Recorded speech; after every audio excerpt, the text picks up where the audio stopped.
Today we are going to talk about some Tesla incentives that have just dropped and a lot of changes that have just happened and what that means going forward in the future. So to get right into it, Tesla has removed the $1,000 off Model S, X, and Cybertruck. For the S and X, they have removed the $1,000 discount, which means you now have to pay full price for the last car. And for Cybertruck, they have removed the $1,000 discount, and they have made it 3 months of full self-driving on the Cyberbeast and the all-wheel drive model. So I don't know necessarily what that means for returning customers, if you still get that $1,000 off, or if it's only going to be $500 off, or what it is. But I just can't believe it. You know, it feels like they're either winding down production of cars or they're doing something weird. I don't understand it. If someone knows, please tell me, because this just feels weird that they're not doing incentives in the first quarter, especially because they've had the referral bonus or the referral for a while now.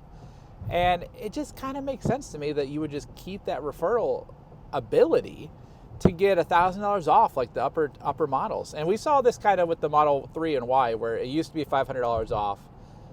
Then it was like 3 months of full self-driving. So are we going to see Model 3 and Y not have any incentives at all? Because that would be a little crazy, especially for the referral process, because I think a lot of people like to use the referral process. I know 2 years ago, whenever I was looking to buy my first Model Y, they had gotten rid of the referral ability, like, altogether. Like, you could not take a referral at all, which was kind of crazy to me, because what's the point of that? You're kind of hindering the people that have been working really hard to kind of, say, hey, man, I love my Tesla. You should get a Tesla too. And Tesla's always been that spread of word of mouth. They've never really done advertising like on the TV, on Instagram, stuff like that. I have seen some ads on YouTube, but not very many for the most part. It's primarily like word of mouth, like, hey, that's a Tesla. Hey, look, I really like my car. This is why I like it. This is why da-da-da-da. And it's like, I know it only takes like 30 minutes to maybe an hour max.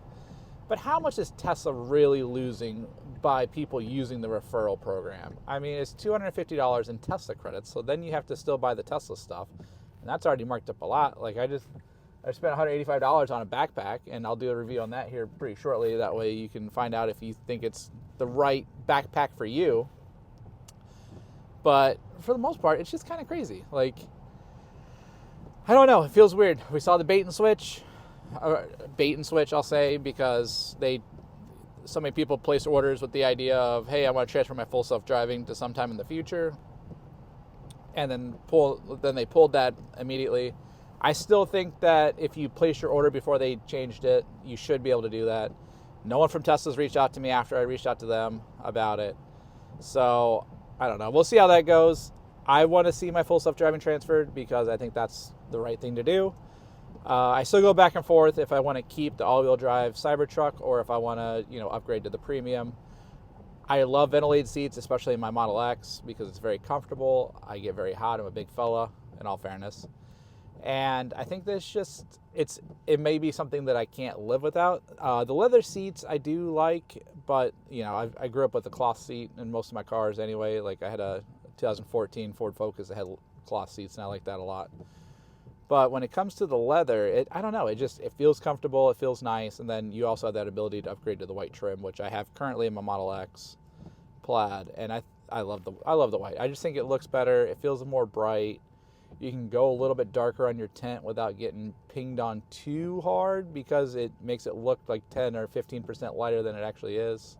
Wow, that person just jumped the light. What a potato butt.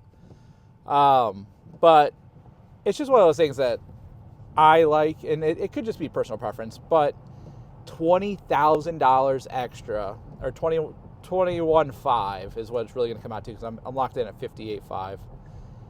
I don't know if it's going to be worth it. It's like $21,500 more to get all of those different features, and I just don't know if I can, one, justify the cost, two, like, spend the money on it, because it's not just $21,500. It's also, $2,000 for the white upgrade. If you want to upgrade the wheels at all, it's another $3,500 up to the Cyber wheels. And it's like, I don't know. It's tough. It's really, really hard. And then even if you want to go the Cyberbeast, so that's another conversation I've been kind of having with myself is, having the Model X Plaid I have that acceleration 0 to 60 in 2.5 seconds, but with the Cybertruck, it's 4.1 seconds. So it's kind of like, I don't know. I love performance. I love being able to drive quick. And for me, that's the most fun.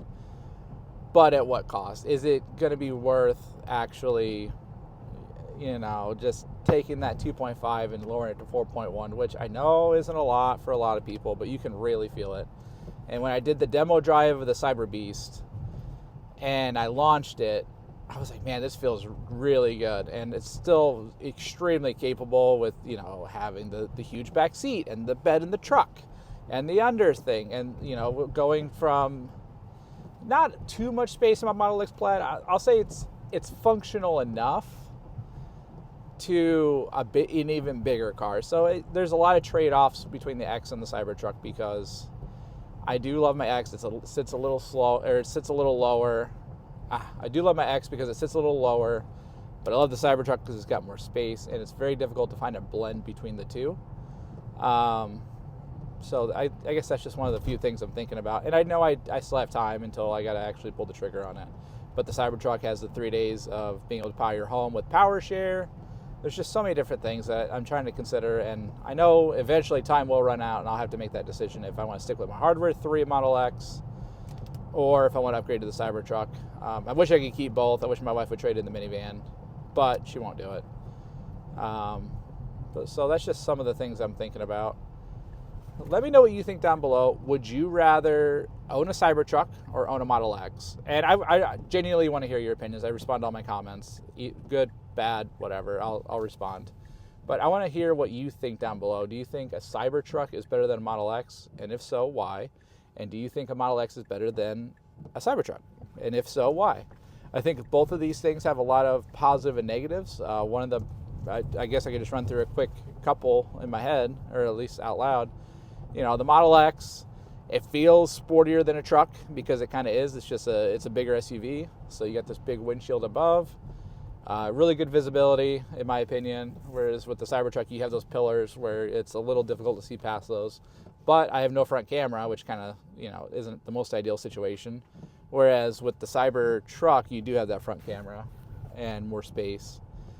With my car, it just feels like an SUV. It feels that you get the Falcon Wing doors that open in very tight spots compared to the Cybertruck, where it just opens it up to a 90-degree angle.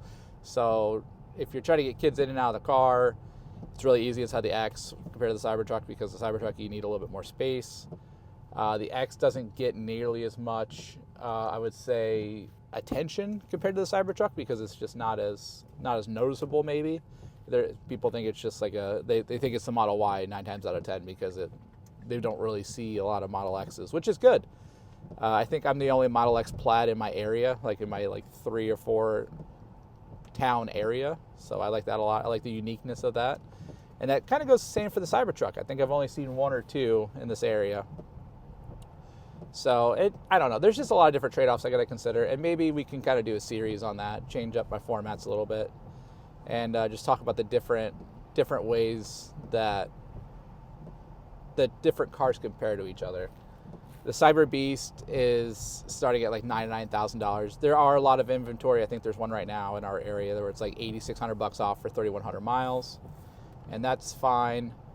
But it just kind of makes you think a little bit more of what to expect. So if you know anyone looking to do a demo drive, please use my referral link to book that demo drive, and that'll give me visibility to know that you're looking. And if you reach out to me in my DMs on Instagram, I will reach out to you right back immediately.